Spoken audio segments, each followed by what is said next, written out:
Part 1. Introduction to Aitz Camp and Female Guard Maria Mandel. Inside the hell known as Auschwitz, or Aitz, as it was called by the prisoners, there existed a group of female guards whose notoriety became an enduring nightmare in the historical memory of the Second World War. These were not ordinary women, they were Alliiren, female overseers of the Third Reich, selected, trained, and turned into brutal instruments of the machinery of extermination. Their duties were not limited to maintaining order in the women's camp, but also included directly participating in the selection process, deciding who would live to perform forced labor and who would be sent immediately to die in the gas chambers. These selections took place like a cold ritual, where the fate of thousands of people was determined with just a nod or a flick of the hand, and at times, death sentences did not come from the gas chambers alone, but from public executions, such as hangings in the middle of the camp yard to intimidate those still alive. Among them, one particular incident shook the entire camp. Maria Mandel, the infamous commander of the women's camp, ordered a female prisoner to be burned alive in the crematorium. This woman had once attempted to escape, was recaptured, but steadfastly refused to die on the gallows and resisted until the very end. For Mandel, this was an act of defiance that could not be tolerated. She turned the prisoner's death into a barbaric act of revenge, both as punishment and as a message of terror to the entire prisoner population. After the war, the crimes of these female guards were exposed to the world. What was astonishing was that many of them were only in their 20s when they committed their atrocities, an age that should have been filled with dreams and aspirations for life, not the spreading of death. Some were captured, brought to trial, and sentenced to death. Others managed to escape, living out the rest of their lives in the silence and oblivion of unserved justice. Maria Mandel was born in January of 1912 in Austria. Even when the Nazi movement was still banned in her homeland, Mandel had joined and expressed absolute loyalty. When Austria was annexed by Nazi Germany, her career path opened. She joined the SS, the instrument of repression and enforcer of Hitler's extermination policies. Mandel quickly found her place in the system when she was assigned to the Lichtenberg concentration camp, one of the first prisons established by the Nazis. At first, Lichtenberg housed male prisoners, mostly political detainees, but brutality was ever present. Many were beaten to death or tortured until they collapsed from exhaustion. When the camp was converted into a women's facility, the violence did not diminish. There were even cases of female prisoners being torn apart by guard dogs on the orders of the commandant, a chilling testament to the systemic cruelty of which Mandel was an inseparable part. Part 2. Mandel at Ravensbrück and her brutality. In October of 1938, Maria Mandel was transferred to Ravensbrück, a newly established women's concentration camp located near Berlin, arriving on the very day it officially opened. From the outset, she assumed the role of supervisor, overseeing prisoners with a strict and merciless hand. 2 years later, in 1940, Heinrich Himmler himself visited the camp. Following his inspection, he granted formal permission for the use of flogging as a disciplinary measure against inmates. This authorization marked the beginning of a new level of sanctioned cruelty within Ravensbrück. Mandel quickly distinguished herself for her brutality in administering such punishments. She became infamous among the prisoners for delivering savage beatings with a whip, sometimes inflicting as few as 10 to 25 lashes for lesser offenses, but escalating to as many as 75 lashes in more severe cases. The violence was so extreme that these punishments often had to be administered in installments to prevent the victim's immediate death. Many prisoners lost consciousness under the force of the blows, only to be revived so the flogging could continue. Bodies were left covered in deep bruises, and some prisoners suffered permanent injuries as a result of her methods. By April of 1942, Mandel's ruthless efficiency and unwavering loyalty to the Nazi cause earned her a promotion. She was appointed head overseer of the women's camp at Auschwitz-Birkenau, replacing Johanna Langerfeld, who had fallen out of favor with Rudolf Höss, the camp's commandant. In this new role, Mandel wielded near absolute authority over the female prisoner population, ruling through a reign of terror at Auschwitz-Birkenau. Her responsibilities expanded to include participation in the infamous selection process. These selections took place upon the arrival of new transports, where SS personnel determined which prisoners were fit for forced labor and which would be sent directly to the gas chambers. Mandel stood among the officials who decided the fate of countless individuals, often condemning them to death with nothing more than a gesture. From the moment of selection to execution in the gas chambers could be a matter of mere minutes. Estimates suggest that tens of thousands of people perished as a direct result of her decisions. Beyond the mass killings, many women selected by Mandel were handed over for brutal and often deadly medical experiments conducted by SS doctors, including the notorious Joseph Mengele. These experiments, which included sterilizations, mutilations, and other procedures without anesthesia, left many victims maimed or dead. For those who survived the experiments, death often followed shortly after, either from the injuries sustained or through subsequent execution. Through her actions at Ravensbrück and later at Auschwitz-Birkenau, Mandel solidified her reputation as one of the most feared and ruthless female overseers in the Nazi concentration camp system. Her name became synonymous with cruelty, and her presence instilled immediate dread among prisoners who understood that an encounter with her could very well mean the end of their lives. Part 3. Mandel and the systematic cruelty. At her post-war trial, harrowing testimonies painted a detailed and damning portrait of Maria Mandel's systematic cruelty. Witnesses recounted that hundreds of women were subjected to forced sterilization by exposure to high doses of X-rays, often followed by the surgical removal of their ovaries.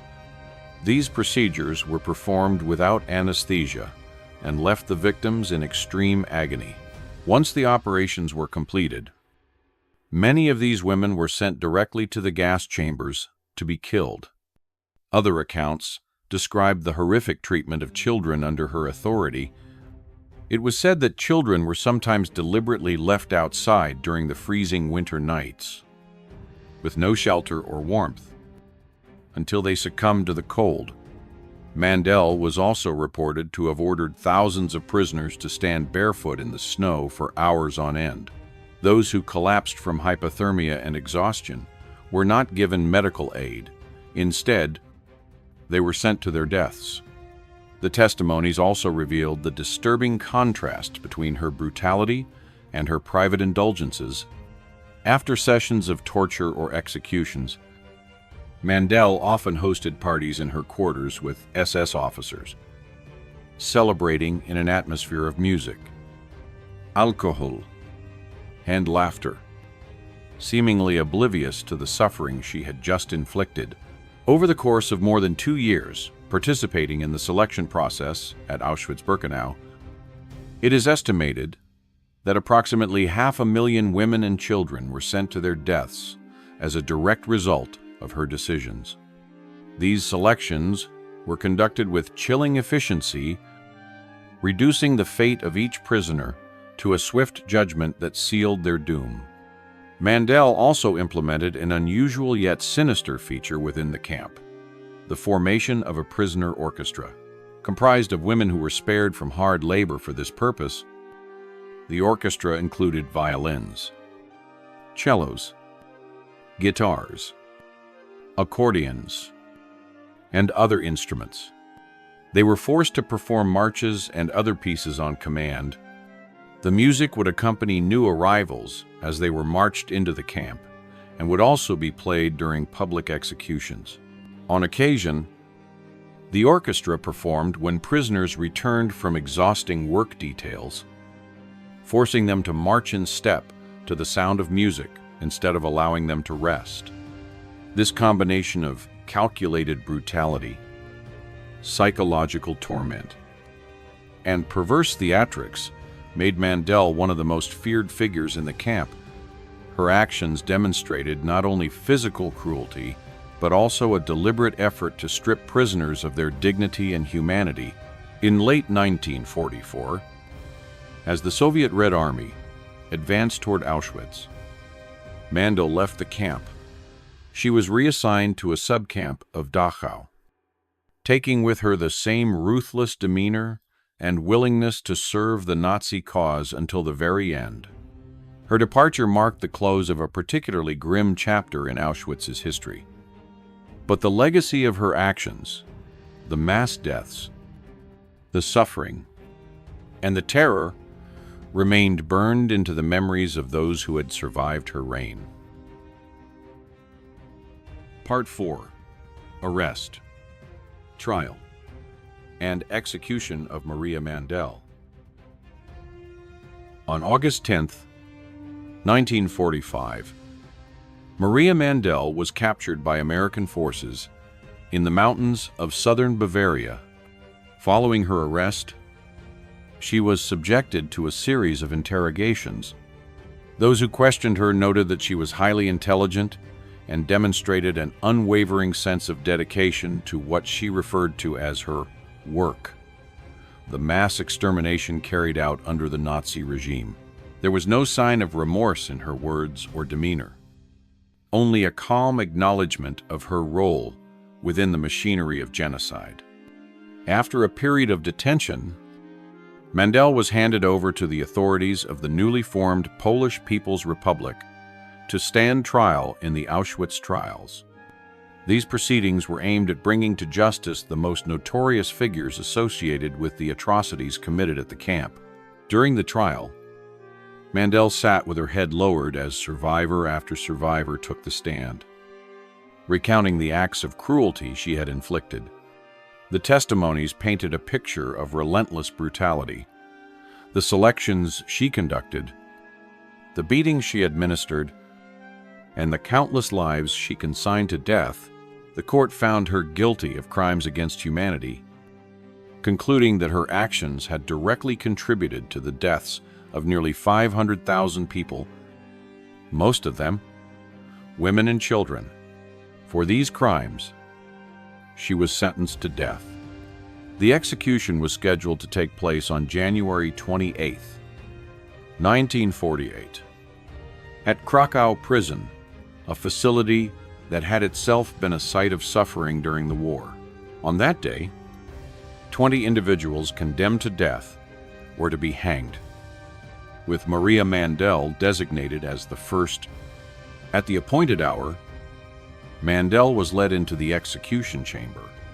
She climbed the simple wooden step placed beneath the gallows. Her hands were bound behind her back, and the executioner placed the noose around her neck. Without ceremony or delay, the step was removed. She dropped, and the rope tightened sharply, cutting off her breath. Death came by strangulation. Witnesses noted the grim irony that a woman so familiar with the gallows, having ordered countless hangings herself, should meet her own end in the same manner. With her death, the chapter of Maria Mandel's reign of terror came to a close. To many, she was considered nothing less than a monster, a beast whose crimes were unparalleled in their scope and cruelty. For the survivors, and for those who had lost loved ones under her command, Her execution was viewed as a measure of justice, a reckoning for the near 500,000 lives extinguished by her orders.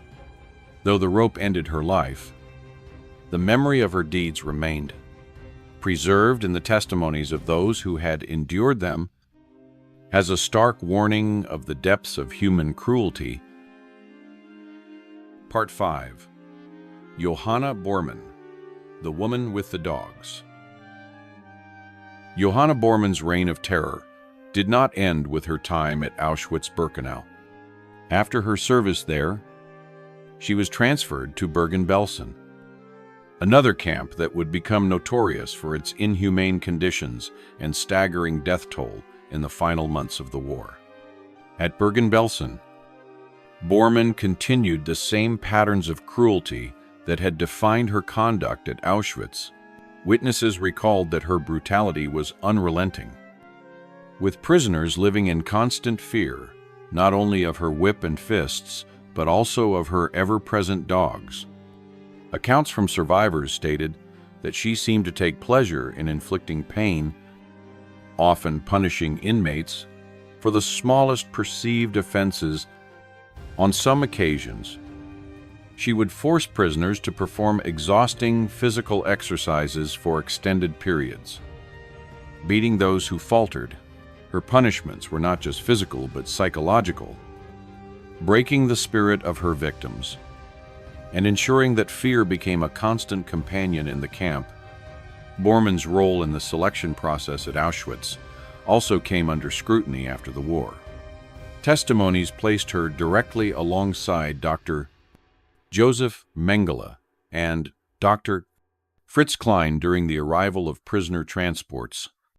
In these moments, she participated in determining the fate of countless men, women, and children.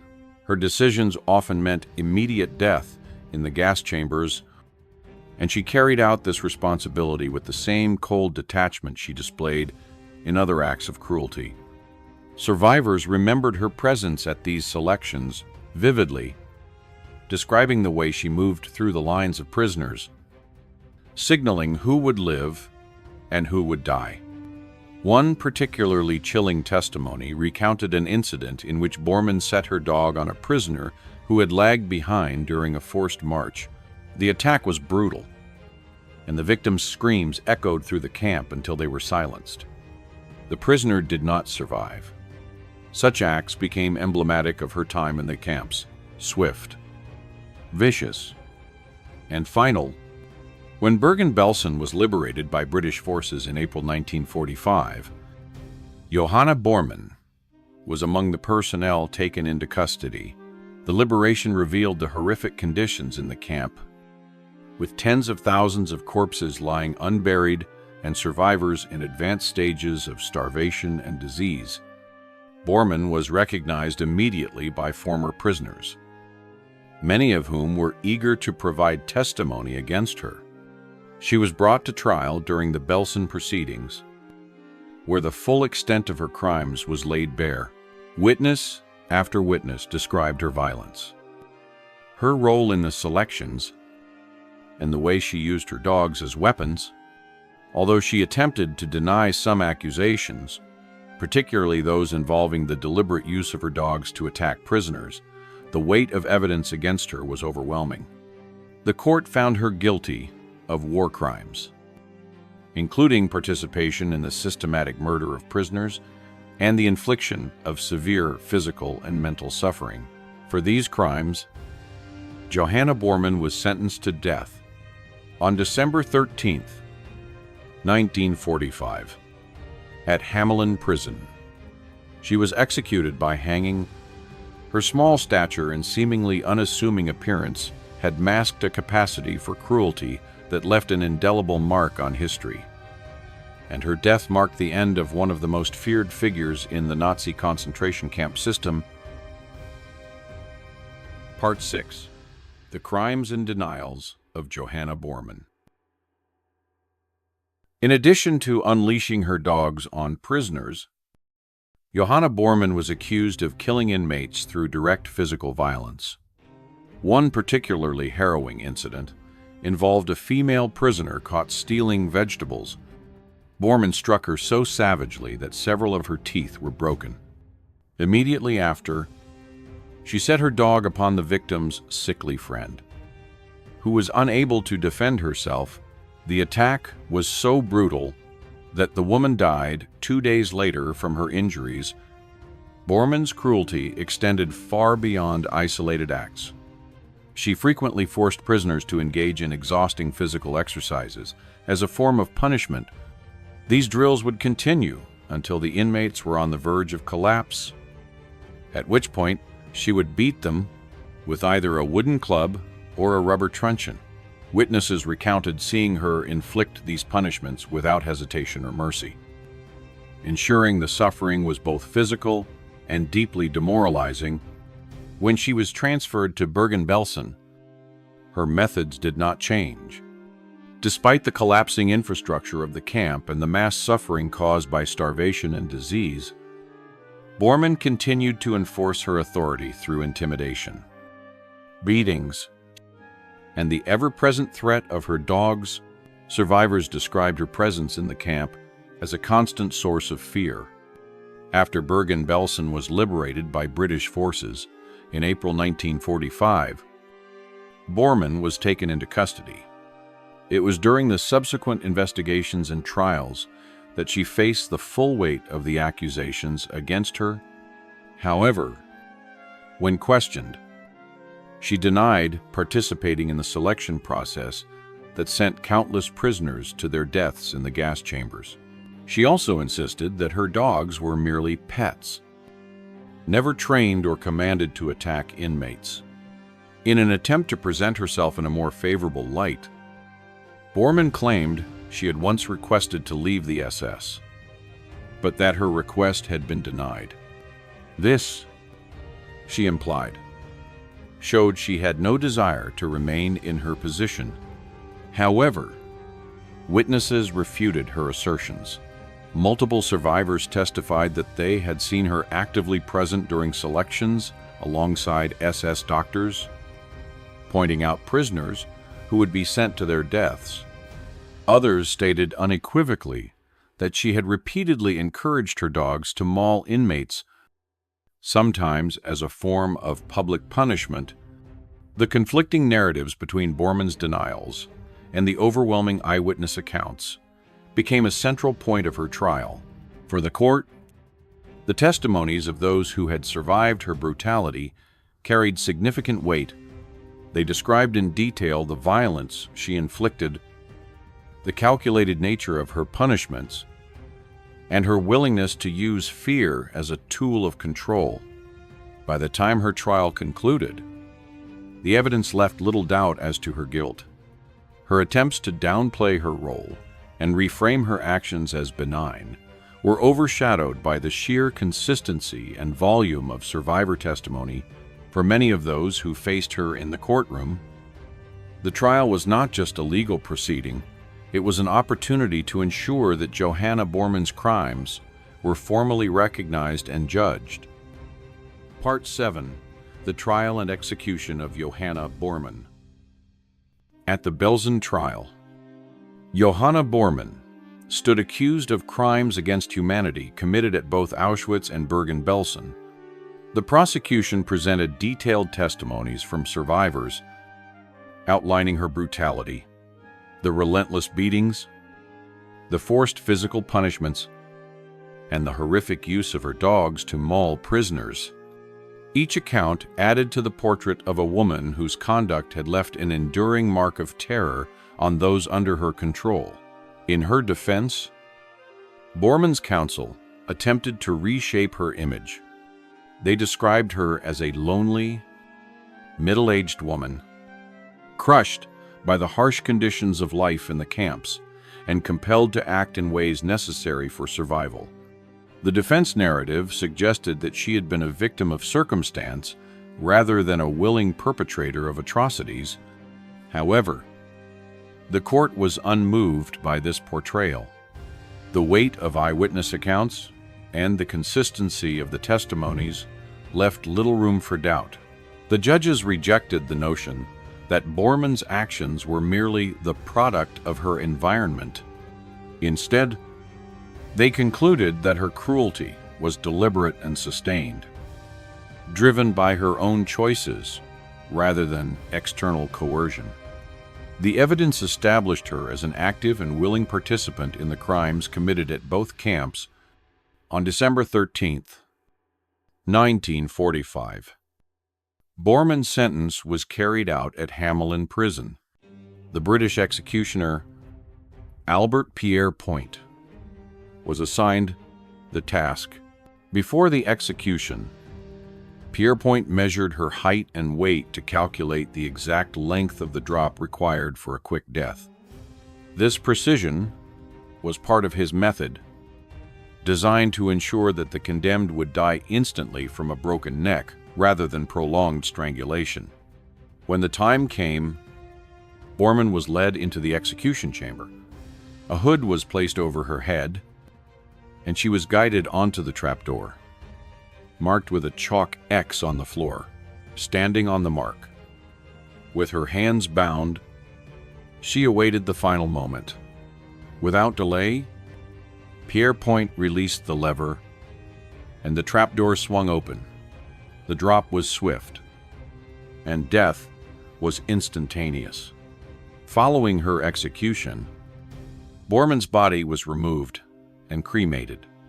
There was no ceremony, no public display, just the efficient conclusion of a legal sentence.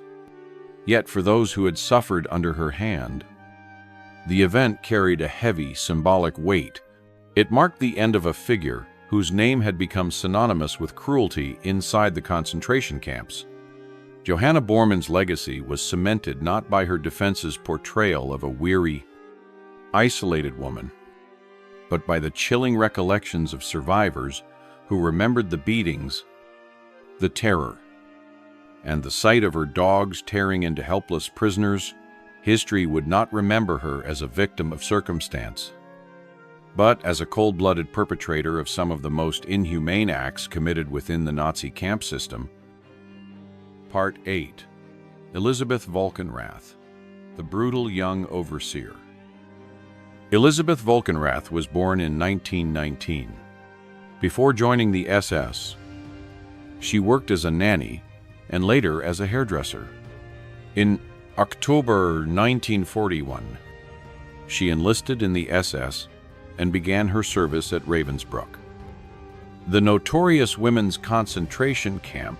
Her early duties there followed the rigid and often cruel discipline expected of female guards. But it was only the beginning of a career that would become marked by brutality and direct participation in mass murder.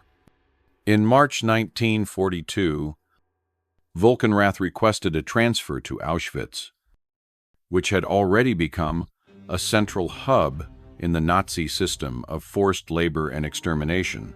Upon her arrival, she was assigned to work in the tailoring shop, a section where prisoners repaired and manufactured garments under grueling conditions. Later, she was moved to the women's camp at Birkenau, the main extermination site within the Auschwitz complex. During her time at Birkenau, Volkenrath contracted typhus, a common and deadly disease in the camp due to the appalling sanitary conditions. After recovering, she was given responsibility over the parcel storage section. This role placed her in charge of 30 prisoners whose task was to examine and sort parcels sent to inmates, many of which came from aid organizations such as the Red Cross. She personally supervised the inspection of the packages and the distribution of their contents, often keeping the best goods for the SS personnel or redirecting them as she saw fit. By 1944, her career advanced significantly when she was appointed camp leader of the women's section at Auschwitz I. In this position, Volkenrath's cruelty became notorious.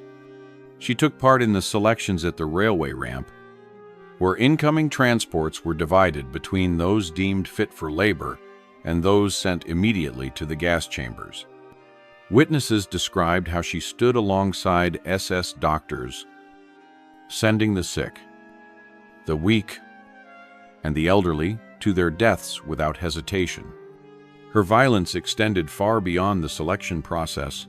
Survivors testified that she frequently beat prisoners with a rubber truncheon until they were unconscious. And in some cases, the injuries proved fatal.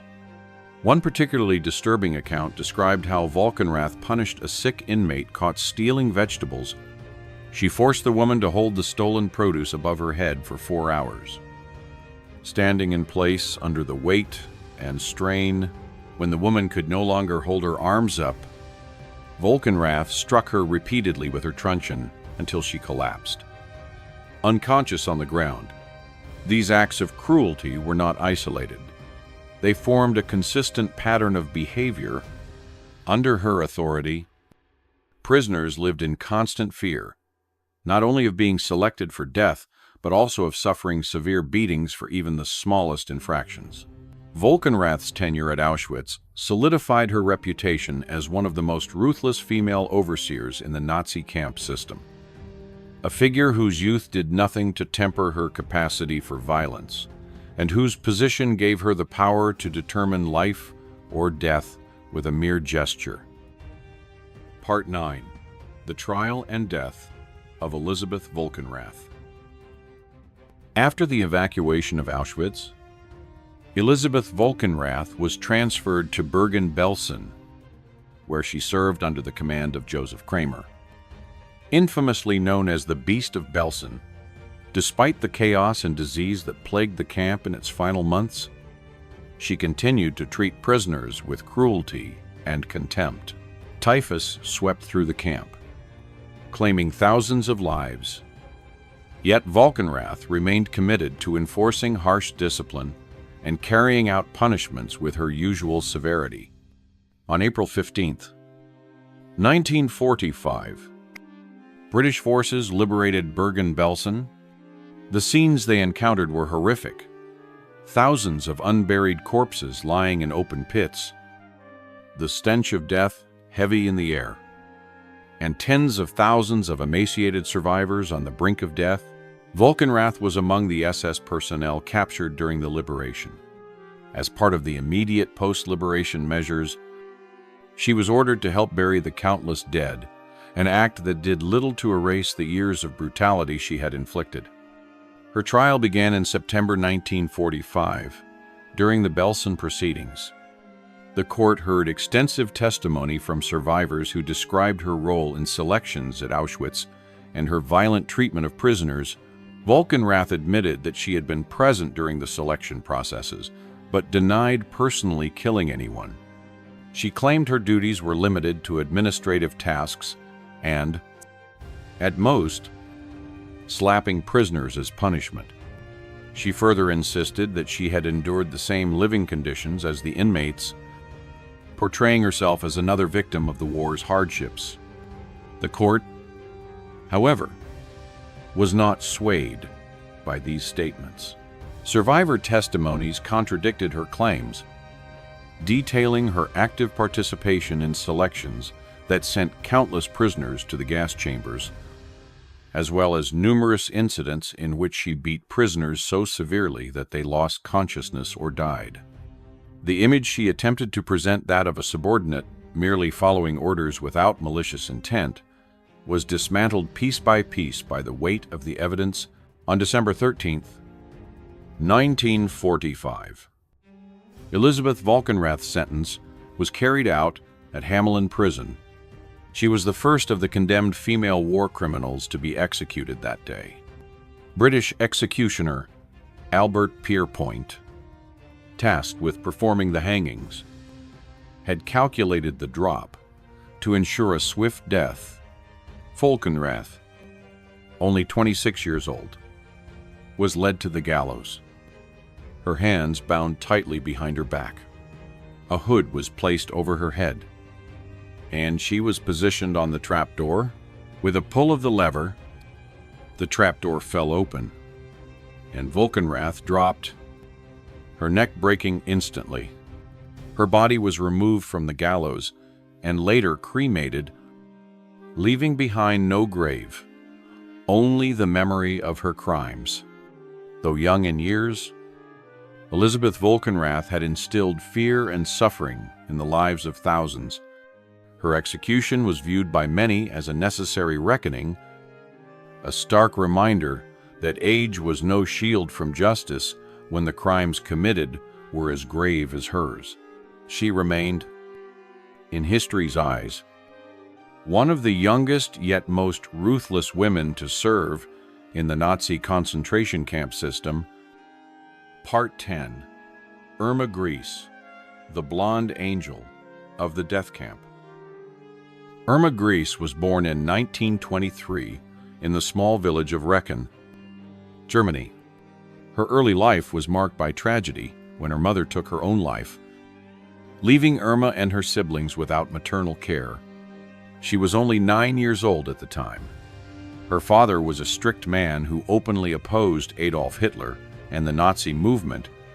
He forbade his daughters from joining the League of German Girls, the female branch of the Hitler Youth.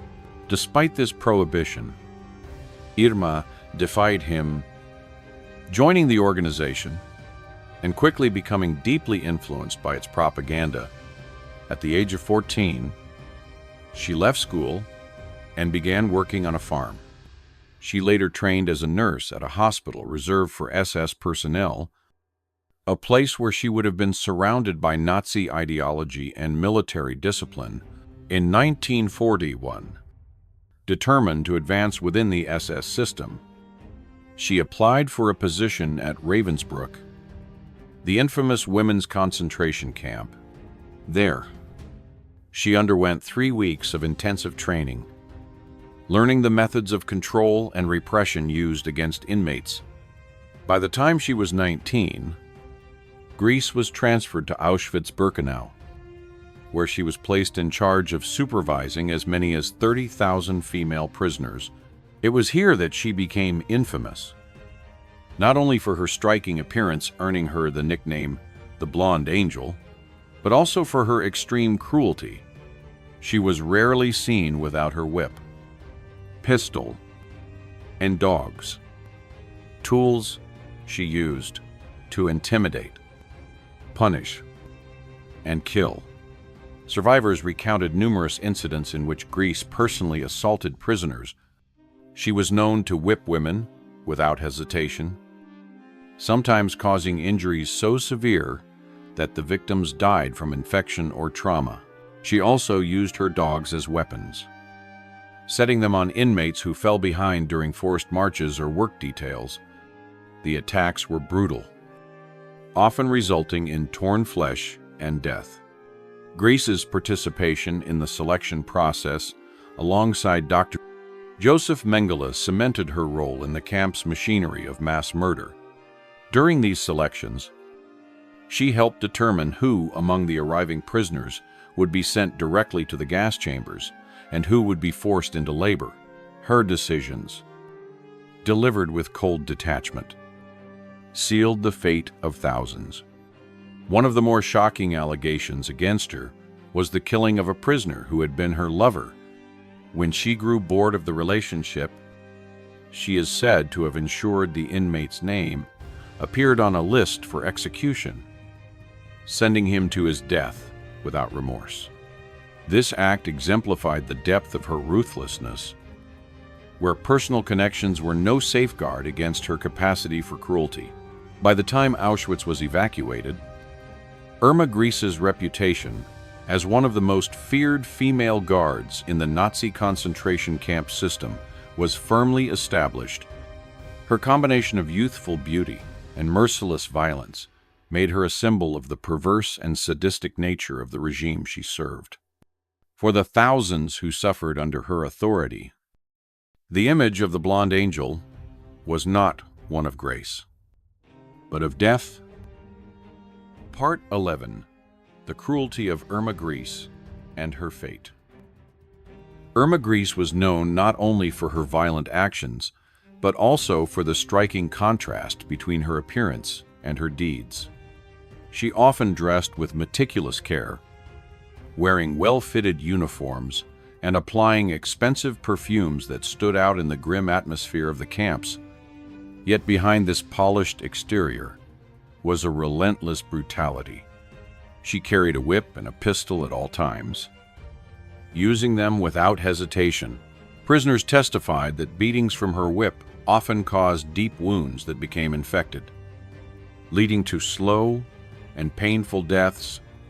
Others recalled how she shot inmates directly, sometimes as a warning to others and sometimes simply out of cruelty. Grese displayed a fascination with medical procedures, particularly surgeries performed without anesthesia.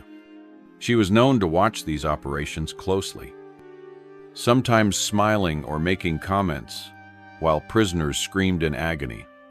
Some survivors remembered her kicking patients who cried out during these procedures, as though their suffering amused her. This sadistic curiosity became another mark of her infamy. Her use of dogs as weapons was equally feared. Witnesses described how she would unleash them on prisoners who lagged behind during roll calls or work assignments, letting the animals maul their victims until they were severely injured or dead. On other occasions, she forced inmates to stand or lie on the frozen ground for hours as punishment, often until they collapsed from exhaustion, frostbite, or hypothermia. She also took part in executions, either by direct involvement or by assisting in the organization of those selected to die. When the Soviet Red Army advanced toward Auschwitz in early 1945, Grese was transferred to Bergen-Belsen. Even as the camp descended into chaos from disease, starvation, and mass death, she continued to inflict violence on the prisoners. Survivors described her hitting and kicking inmates who were too weak to move, maintaining the same cold demeanor she had shown in Auschwitz. After the British liberated Bergen-Belsen on April 15, 1945, Grese was captured. Despite the overwhelming evidence and numerous witness testimonies against her, she remained composed during the Belsen trial, often appearing more concerned with her posture and appearance than with the charges of mass murder and crimes against humanity. Observers noted her calm, almost detached demeanor, which many interpreted as arrogance. On December 13, 1945, at Hamelin Prison, Irma Grese faced her execution alongside other convicted war criminals. She was just 22 years old, the youngest woman to be executed under British law in the 20th century. As she stood on the gallows, she reportedly looked at the executioner, Albert Pierre Point, and said a single word, "Schnell," meaning quick in German. The trapdoor opened, and her life ended instantly. Irma Grese's name became synonymous with the extreme cruelty of young Nazi camp guards. Her youth, combined with her calculated sadism, left a chilling legacy for the survivors and for the world. She stood as a grim reminder that brutality was not bound by age, and that even the most outwardly composed could be capable of unimaginable inhumanity. Part 12. Emma Zimmer, the Old Witch of Auschwitz. Emma Zimmer, born in 1888, was already in her 50s when she became one of the most feared female guards in the Nazi concentration camp system. Her career in brutality began in 1938 at the Lichtenberg concentration camp, where she served as a prison guard. Ruthless and efficient in enforcing discipline, she quickly earned a reputation for her readiness to punish inmates without hesitation. Her methods and loyalty to the SS hierarchy soon brought her to a higher position. She became an assistant to the camp commandant at Ravensbrück, a camp primarily for women, where she oversaw daily operations and discipline. While at Ravensbrück, Zimmer participated in selections of prisoners for transport to Action T4 killing centers, part of the Nazi euthanasia program, targeting the disabled and mentally ill. These centers were disguised as medical facilities, but were, in reality, sites of systematic mass murder through gas chambers. Witnesses later testified that Zimmer showed no emotion during these selections, treating them as routine duties. In October of 1942, Zimmer was transferred to Auschwitz II Birkenau, where her cruelty deepened. There, she became directly involved in selections on the arrival ramps, deciding which women and children were unfit for labor and sending them straight to the gas chambers. Survivors recalled a chilling phrase she often used to intimidate prisoners: "I'll report you, and then you'll know where you're going up the chimney." The words were a direct reference to the crematoria, where the bodies of the gassed victims were burned. Zimmer's reputation among the inmates was one of relentless malice. She was notorious for threatening and humiliating prisoners, sometimes striking them during roll calls or inspections. Despite her age, she was already past the standard retirement limit for SS guards. She was granted special permission to continue serving, an indication of how highly her superiors valued her efficiency in the camp's killing operations. When the war ended, Zimmer was arrested and brought to justice. Her crimes were investigated as part of the post-war trials targeting camp personnel.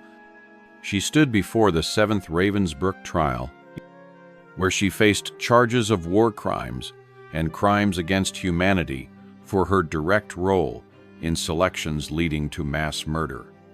Witnesses described her behavior in detail, recounting her infamous threats and her cold participation in sending countless prisoners, including children, to their deaths. The court found her guilty, dismissing any defense of following orders due to the sheer cruelty of her actions. She was sentenced to death on September 20th, 1948, at Hamelin Prison. British executioner Albert Pierre Point carried out the sentence. Zimmer was 60 years old when she was hanged. Emma Zimmer's name remains etched in history as the Old Witch of Auschwitz, a figure who embodied the persistence of Nazi brutality even in its older ranks.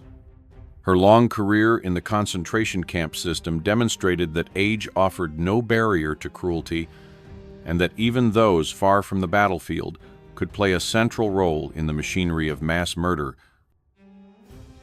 Part 13. Luise Brändle, the Protégé of Mandel. Luise Brändle was born in 1902 in Bavaria, Germany. Her path into the Nazi concentration camp system began in 1940 when she arrived at Ravensbrück, the notorious women's camp, to train as a guard. There, she came under the direct mentorship of Maria Mandel, one of the most feared female commandants in the SS. Mandel's brutal methods and iron discipline became the blueprint for Brändle's own approach to control and punishment. Brändle's aptitude for cruelty was quickly noticed. She distinguished herself not by administrative skill, but by her willingness to carry out orders with unflinching violence. Within a short period, she rose to a position where she was responsible for overseeing roll calls and implementing punishments. Survivors remembered her as a figure who patrolled the lines with a whip or stick in hand, striking without warning. Prisoners who failed to stand straight or showed signs of fatigue were beaten mercilessly, often until they collapsed. In 1942, Brändle was transferred to Auschwitz I, where her career advanced further. She was soon promoted to a senior role in the women's camp, where she not only maintained discipline but also took part in the most harrowing aspect of the camp's operation selections. At the railway platform, she stood alongside SS officers and other guards, deciding which new arrivals would be sent to forced labor and which would be sent directly to the gas chambers. These decisions were often made with chilling detachment, consigning thousands of women and children to death. One of the most haunting testimonies came from a survivor who had been only 9 years old at the time. The child recalled being forced, along with dozens of others, to stand outside in the freezing cold from 1 o'clock in the morning until noon the next day. Both Maria Mandel and Luise Brändle oversaw this punishment. Many of the children did not survive the ordeal, succumbing to hypothermia before the sun had fully risen. Brändle, the witness said, showed no trace of pity or hesitation as the hours dragged on. By late 1944, as the Soviet forces advanced toward Auschwitz, Brändle left the camp. In November, she was reassigned, but her cruelty continued. She took part in one of the infamous death marches, forced evacuations of prisoners through brutal winter conditions. These marches claimed countless lives due to exhaustion, exposure, and execution of those who fell behind. Witness accounts placed Brändle among the guards who drove the prisoners forward without pause, striking those who stumbled and shooting those unable to continue. After the march, Brändle managed to evade immediate capture. Like many lower-profile SS guards, she attempted to disappear into post-war Germany, avoiding the swift justice that befell more prominent figures. Her ultimate fate was less documented than that of her mentor, but her legacy was firmly tied to the atrocities committed at Ravensbrück and Auschwitz. Luise Brändle remains remembered not only for her individual acts of cruelty, but also as a product of Maria Mandel's direct tutelage, a living example of how the SS deliberately shaped and empowered women to be active participants in the machinery of mass murder. Her career stands as another grim reminder that the horror of the camps was sustained by those who chose to learn cruelty and then teach it by example. Part 14. The Trial and Execution of Luise Brändle. On August 29, 1945, Luise Brändle's attempt to evade justice came to an abrupt end. American forces captured her in Bavaria, where she had been hiding in the chaotic aftermath of the war. Her arrest set the stage for one of the many post-war trials aimed at bringing Nazi perpetrators to account for their crimes. In 1947, Brändle was transferred to Krakow, Poland, to stand trial, alongside her infamous mentor, Maria Mandel. The proceedings were part of the Auschwitz trials, where former SS personnel from the camp system faced justice before a Polish court. Testimony from survivors painted a damning portrait of Brändle as a woman who did not simply follow orders, but actively embraced and enjoyed cruelty. Witnesses described her as someone who would strike prisoners without provocation, take part in selections with visible eagerness, and display satisfaction when consigning people to death. The court records were explicit in their judgment. Brändle was found guilty not only of crimes against humanity, but also of exercising brutality for personal gratification. Unlike some defendants who tried to hide behind claims of obedience to superior orders, the evidence suggested that Brändle sought out opportunities to inflict suffering. Survivors recalled her smiling during beatings, mocking prisoners in moments of despair, and treating punishment as a performance of authority. On January 28, 1948, the sentence was carried out at the Krakow prison. Brändle and Mandel were brought to the execution chamber together. Their final moments witnessed by guards, officials, and the executioner. Both women were bound, their hands tied tightly behind their backs. They were made to stand on small wooden platforms beneath the gallows. A noose was placed around each of their necks. The coarse rope biting into their skin. Accounts from that day describe the scene as swift yet harrowing. Once the preparations were complete, the executioner gave a signal, and the platforms were kicked away. Brändle dropped suddenly, the rope snapping taut as her body jerked. Death did not come instantly. Like Mandel, she struggled for breath, her body twisting slightly against the restraints. It took 15 long minutes before her movements ceased entirely. The slow strangulation, leaving a grim silence in the chamber.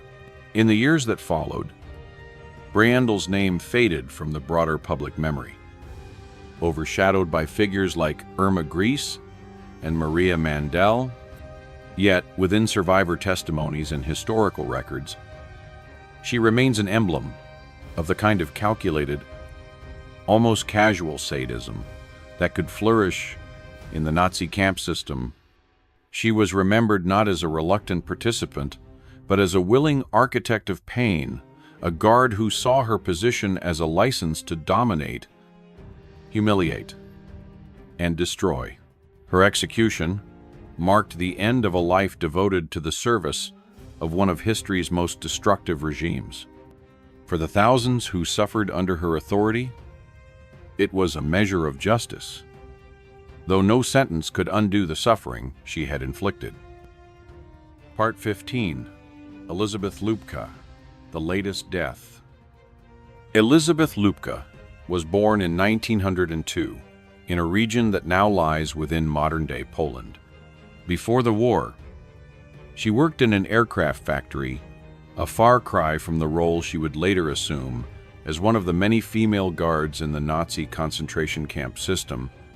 Her entry into the world of brutality began at Ravensbrück, where she trained to become a camp overseer.